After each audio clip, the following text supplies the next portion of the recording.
안녕하세요, 전파람입니다. 드디어 가습기 시즌이 도래했는데요.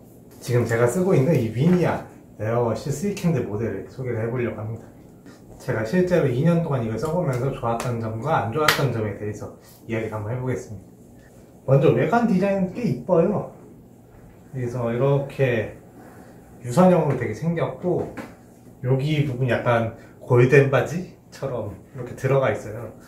상단에는 이렇게 무드등이 들어와요. 그래서 이걸 누르면은 무드등 쓰기가 변경이 돼요. 이 모델 같은 경우에는 나온 지 2년도 됐고 최하의 트림 모델이라 별도의 기능이 없어요.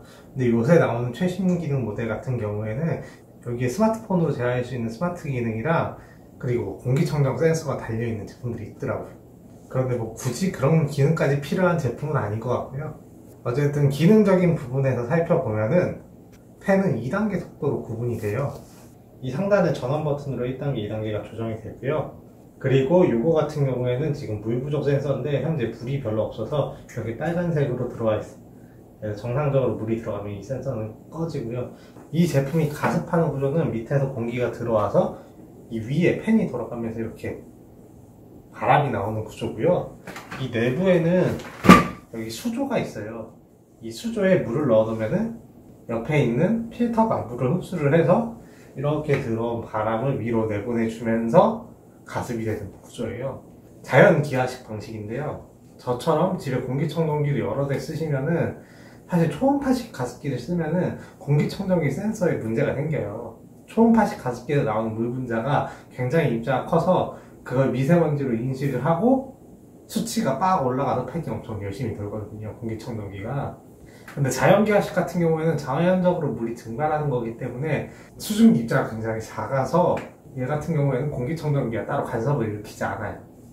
이 친구들이 키우기 때문에 가열식 방식에서는 뜨거운 수증기가 나오기 때문에 고양이들이 다칠 위험이 있기 때문에 저는 그래서 이런 자연기하식 방식을 선호하고 있고요. 이 자연기하식 방식이라는 게 결국에는 젖은 수건을 집에다 걸어 놓는 거랑 똑같은 방식이거든요. 대신 좀 더 체계적으로 표면적을 많이 늘려서 수건에다 하는 것보다 가습량이 좀 더 많게 하는 정도의 기능을 하는 거고요. 보통 물하고 공기가 가장 많이 닿게 하기 위해서 사용하는 방식이 디스크 방식이에요. 사실 가장 작은 부피에 가장 효율적으로 표면적을 넓힐 수 있는 제품이기 때문에 많은 제품에서 채용해서 사용을 하고 있어요.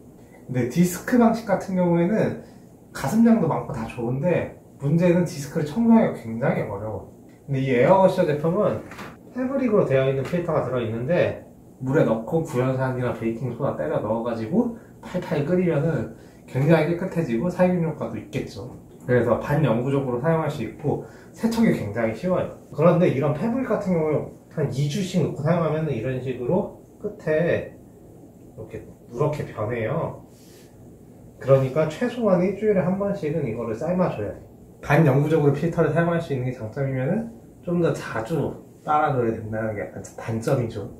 그리고 이렇게 필터가 시퍼런 거는 제가 전에 걸레, 파란색 걸레랑 같이 빨았더니 얘가 시퍼렇게 변했어요. 더러워서 그런 게 아니에요, 여러분. 네, 그리고 이 수조 아래에 보면은 이렇게 홈이 있어요. 여기에는 이제 그 BSS 필터라고 넣을 수 있는데 은이 들어간 뭐 필터인 것 같더라고요. 이 안에 고여있는 물들에 이제 뭐 미생물들이 생기지 않도록 여기다 꽂아가지고 쓰는 별매품인데 거의 매일매일 물을 갈아주기 때문에 굳이 여기에 필터를 설치하지 않아도 깔끔하게 사용할 수 있다는 거.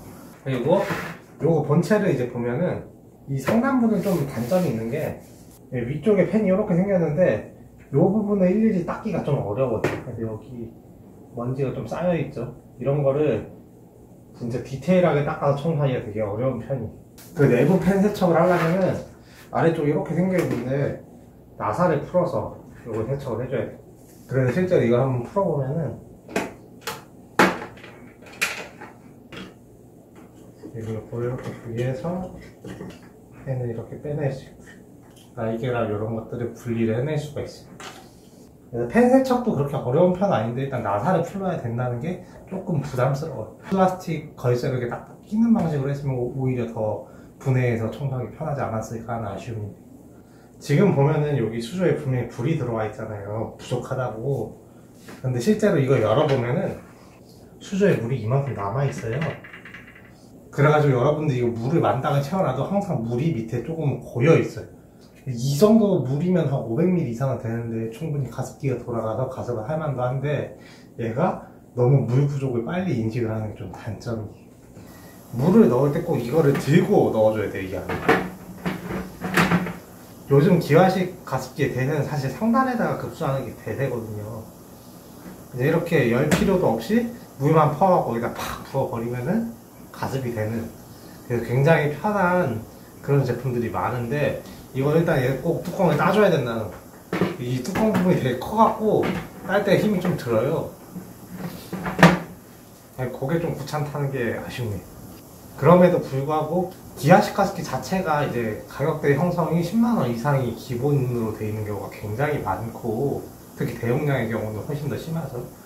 그렇기 때문에 초음파 가습기나 가열식 가습기에 비해서 인기가 없는 것도 사실이에요. 그렇지만 기아식 가습기는 아무래도 자연적으로 기화되는 성질을 이용하기 때문에 적정 습도를 자연적으로 유지시켜 줄 수 있는 장점이 있고, 가열식이나 초음파식은 이제 가열은 물을 끓이고 초음파식은 이제 물을 분해해서 날리는 건데, 그 과정에서 물만 날아가는 게 아니라 케미컬도 같이 날려보낼 수 있거든요.